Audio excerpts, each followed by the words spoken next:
আগুন নেভাতে দুবাইয়ে মানুষের পাশাপাশি কাজ করছে রোবট।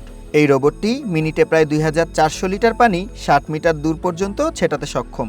সরু গলি হোক কিংবা বহুতল ভবনের সিঁড়ি, অনায়াসেই পৌঁছে যাচ্ছে এই যান্ত্রিক অগ্নি নির্বাপক।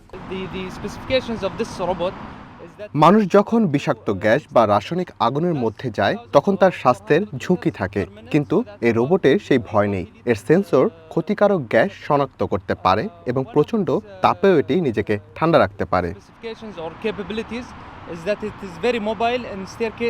শুধু আগুন নেভানোই নয়, শহরের নিরাপত্তাতেও যোগ হয়েছে কৃত্রিম বুদ্ধিমত্তা। দুবাইয়ের জনপ্রিয় পর্যটন কেন্দ্র গ্লোবাল ভিলেজে এখন নিয়মিত টহল দিচ্ছে রোবট পুলিশ DPR-02। এটি একটি সম্পূর্ণ স্বয়ংক্রিয় টহলযান। ভবিষ্যৎ হোক নিরাপদ, বিনিয়োগ হোক বিশ্বস্ত, আর আমার পছন্দ সল্ট বে। Welcome to Salt Bay. Basically, what you see here is Dubai Police.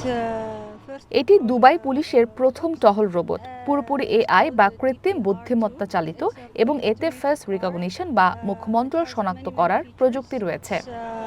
Fully supported with AI functions, face recognition. নিরাপত্তায় প্রযুক্তির এমন ব্যবহার দেখে অবাক পর্যটক ও বাসিন্দারাও। তারা বলছেন এতে তাদের নিরাপত্তা ঝুঁকির চিন্তা কমেছে।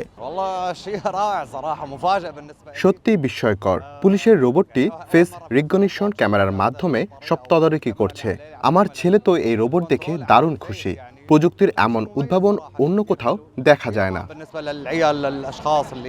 চলতি বছরের শুরু থেকেই রোবটগুলো মাঠ পর্যায়ে কাজ শুরু করেছে। কর্তৃপক্ষ বলছে ভবিষ্যতের দুবাইকে পুরোপুরি স্মার্ট সিটি হিসেবে গড়ে তুলতেই এই যান্ত্রিক বিপ্লব। সুলাইমান সবুজ, ওয়ান ইন্টারন্যাশনাল ডেস্ক।